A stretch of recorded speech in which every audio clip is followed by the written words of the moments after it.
Right, it's my pleasure to introduce Sujita. She's earned a Bachelor of Science in Fisheries from the Agriculture and Forestry University in Nepal. She then earned a master's degree from Can Tho University in Vietnam, specializing in aquaculture. Her master's thesis, which we're going to hear more about today, I think is entitled The Effect of Lactobacillus plantarum on Growth Performance, Immune Response, and Disease Resistance in Striped Catfish. She is currently a PhD student with the Mississippi State University's College of Veterinary Medicine under the guidance of Dr. Matt Griffin. In her free time, she enjoys reading, listening to music, and playing volleyball. So Sujita, you can start the presentation now. Okay, thank you, Nick. Hello and good afternoon, everyone. I'm Sujita. So today I'll be presenting my master's research work, which was titled as Effect of Lactobacillus plantarum on Growth Performance, Immune Responses, and Disease Resistance of Striped Catfish, Pangasia nodon hypothalamus. And I would like to thank Can Tho University and my advisor, Dr. Bui Vivek Han, for her constant supervision. Okay, so talking about the native catfish, that is Pangasia nodon hypothalamus, also known as striped catfish in Vietnam. It is one of the most commonly farmed species in Vietnam in the Mekong Delta area. It has solely produced around 1.553 million tons in 2020. With the increase in the production and the culture strategies, there has been like transition from the extensive to the intensive culture system in Vietnam. So due to that, the fishes are exposed to stressful conditions, various diseases, and poor water quality conditions. This has led to the cause of infectious diseases. And one of the most important and common disease that is found in striped catfish in Vietnam is bacillary necrosis of Pangasius, which is also called as Edwardiellosis, which is caused by Edwardia-like telluride. So one of the most important aspects of this disease is that the farmers can only know the fish has the disease after the death of the fish. So there are no external signs seen. That is why it is very difficult to diagnose the disease. Many antibiotics that has been also be used there, also chemotherapeutics, but there has been seen problem of drug resistance in the pathogens and also residues in fish, which has resulted in rejection of the exported products. So the primary markets that they export the fish are US and Europe, but they have strict residue restrictions for antibiotics. So that is causing a huge problem in the export of the product. So probiotics can be used as an alternative to antibiotics or chemotherapeutics because it doesn't have problem of resistant pathogens. Also, it doesn't have any residues in the muscle. And also many studies have been done for the immune enhancement and bacterial resistance. So in this study, we studied the effect of Lactobacillus plantarum with oral administration to the catfish. So starting with my research, the first phase of experiment was feeding trial, which was conducted for 8 weeks. So the commercial probiotics with 1.1 into 10 to the power 10 CFU of Lactobacillus plantarum per gram was used in this experiment, and there were 3 treatments with 10 to the power 6, 10 to the power 7, and 10 to the power 8 CFU of plantarum per gram of feed, and one was the control group without the supplementation of the feed. So the feed was prepared in the lab. We mixed the probiotics into the water, homogenized it, and then sprayed it onto the feed. And we mixed it slowly, part by part, and we dried the feed at room temperature. And after the feed was dried, the feed was coated with 1% squid liver oil. So that was done for longer storage as well as increasing the palatability of the feed. Also, the control feed was mixed with same amount of water and followed the same protocol. So we brought the striped catfish fry 2 to 3 grams from a nearby hatchery, and then we acclimatized them in the tank for 2 weeks before we started the experiment.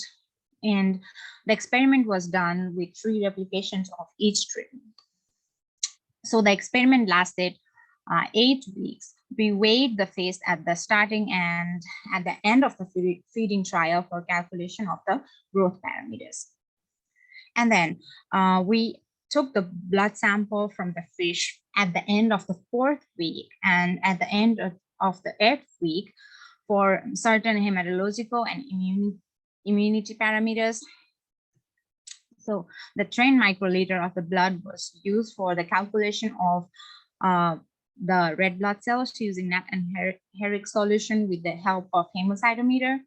And a drop of blood was smeared and dried in the microscopic slide, and it was stained with Wright and Zimsa for the number of total blood cells and differential cell counts. And the remaining blood was stored in a tube. It was centrifuged and collected the serum, and it was used for lysozyme and complement activity. So after the end of feeding trial, the fish were challenged with E. telluride to check for the bacterial resistance provided by the oral administration of Lactobacillus plantarum.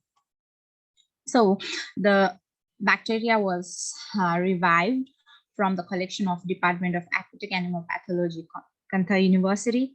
It was first cultured in TSA plates and then transferred into TSA broth.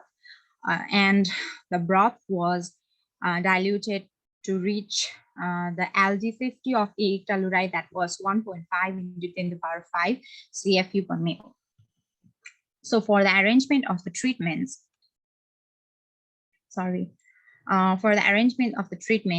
the 3 probiotic supplemented treatments were all injected with 0.1 ml of the bacteria. And the control treatment from the feeding trial were again divided into 2 more treatments, positive control and the negative control. Positive control was injected with 0.1 ml of the bacteria, and the negative control was injected with same amount of NaCl. And the fish were cultured for 14 days to look for the signs of the Edwardiella infection as well as the death counts. So they were aerated and then fed the commercial diet, the normal diet, for next 14 days. And then after the fish were found dead, they were used for the inoculation of the bacteria in TSA to see the colonies found from the kidney. And then also DNA extraction was done from the kidney, and Edwardiella specific PCR was done for the confirmation of Edwardiella presence in the fish. Now moving on to the results. So it was seen that the fish fed with 10 to the power 7 CFU Lactobacillus plantarum per gram of feed showed significantly higher growth parameters like weight gain, daily weight gain, and specific growth rate as indicated by the color red.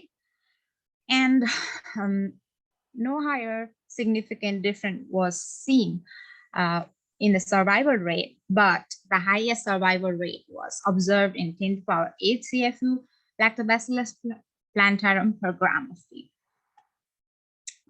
The hematological parameters were seen at the week 4, that is the dark blue color, and week 8, that is light blue color here in the picture.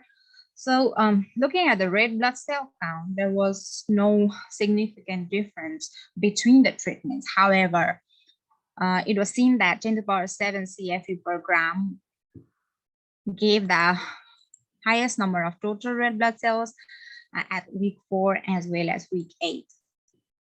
Now, next we counted the total white blood cells both at week 4 and week 8. It also suggested that 10 to the power 7 CFU per gram of Lactobacillus plantarum gave the highest number of total white blood cells, which were also significantly higher than other treatments. Now moving on to the differential cell blood count. So we counted other white blood cells like neutrophils, monocytes, lymphocytes, and thrombocytes. This table, you can see in the table that all the probiotic fed treatments have higher number compared to the control group, and they are significantly higher too from control group, but only the thrombocytes here have shown an anomaly in the data. You can see that the mean here is even smaller than the standard deviation, indicating highly variation in the data. So it may indicate that the thrombocytes were not a good variable to be looked at in this experiment. And moving on to the lysozyme assay. So lysozyme assay was both done at the week 4 and week 8, and it was seen that the same treatment as before, 10 to the power 7 CFU Lactobacillus plantarum per gram showed higher and significantly different numbers than the other treatments. We also analyzed complement assay, but we could not find any significant difference in the complement activity during the experiment. Now, these are the pictures that I took from my experiment, and after the bacterial challenge, we can see that the organs here are pale in color, and they also have small white spots in the liver.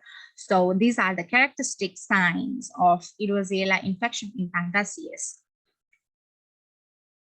And now moving on to the mortality rate after the challenge with bacteria. We can see that not high difference was observed between the control group and the probiotic fed groups with the mortality rate. But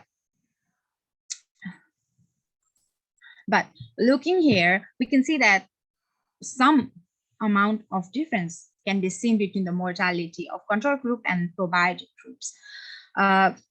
We can see that the relative percent of survival of 10 to the power 7 and 10 to the power 8 CFU per gram of feed was seen to be 30%, whereas relative percent survival of 10 to the power 6 CFU per gram is 39.95%, indicating some amount of bacterial resistance provided by the probiotics in this experiment.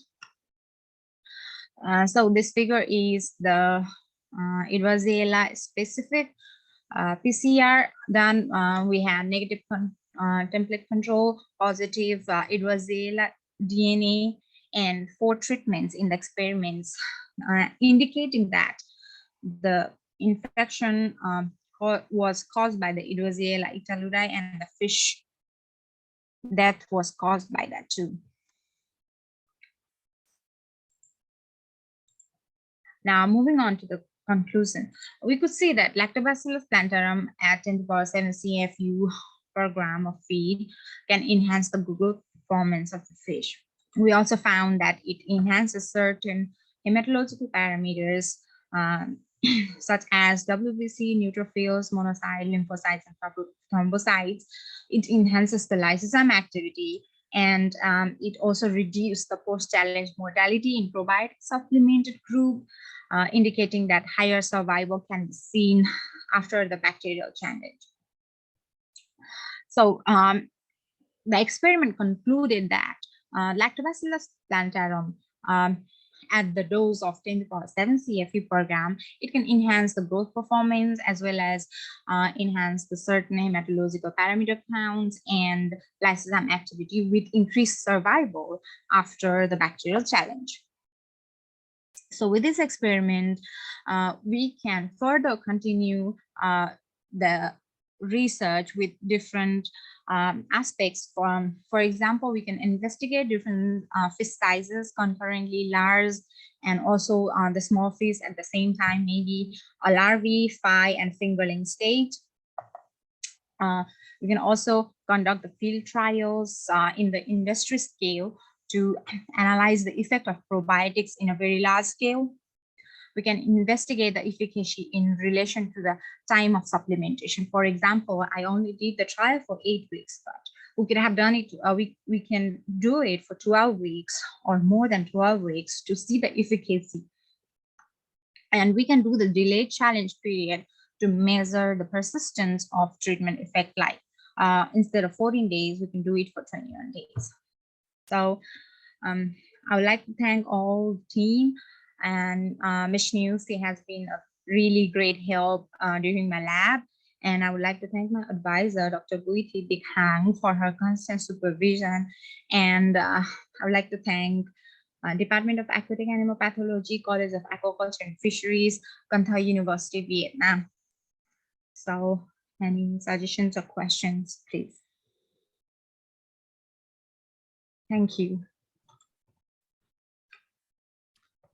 Great job, Sujita. Interesting project.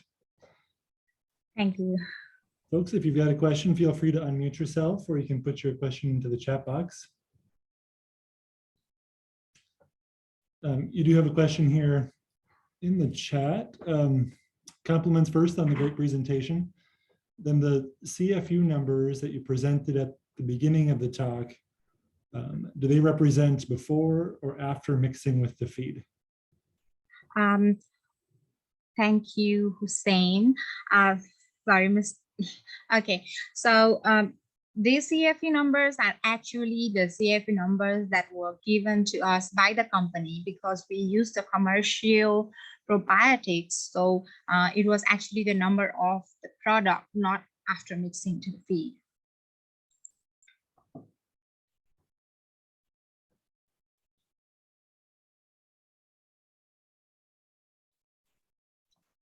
Hi, Sujita. This is Esteban. Great talk. In those same lines of the preparation of the probiotic mix, with the feed, once you sprayed, that probiotic into the feed, did you immediately give the probiotic? Did you have to prepare that daily, weekly, or you prepare it just once, keep it in the refrigerator, and then basically feed them, for as long as you were feeding them? Thank you, Dr. Soto. Okay, yeah, we prepared the feed a week before we started the feeding trial, and we stored the feed at 4 degrees centigrade for the whole experiment. We did not prepare it like every day. Okay, so there is a potential for, I mean, I know lactococcus typically persist, for quite some time, but there could have been like, a reduction on the CFU numbers on like the dose of the probiotic basically at the end, since you fed them per weeks, right? Yeah, there is a high possibility that the probiotics may have been dead, or the viability may have decreased after the storage. I think we can consider it for the further experiment, but in this experiment we did not do such like count, or we did not consider those things. Yeah, and then the last one, and I know, again, I understand, like, the probiotics, work, in different ways, but something that I have always, kind of debated in certain ways, is if most of the probiotics in the market, as far as I understand, are gram-positive bacterium. Do you know of any that are like gram-negative bacterium that might be, I don't know, may have a better response against gram-negative pathogens, like the Edwardsielas? I don't happen to know about that. I'm sorry. Yeah, so it seems, yeah, well, all good. Thank you, Sujita.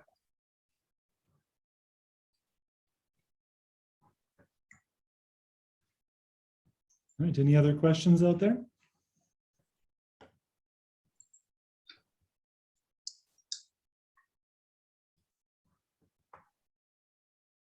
All right, if not, thank you very much, Sujita, and great presentation. Good luck with your work down there in Mississippi.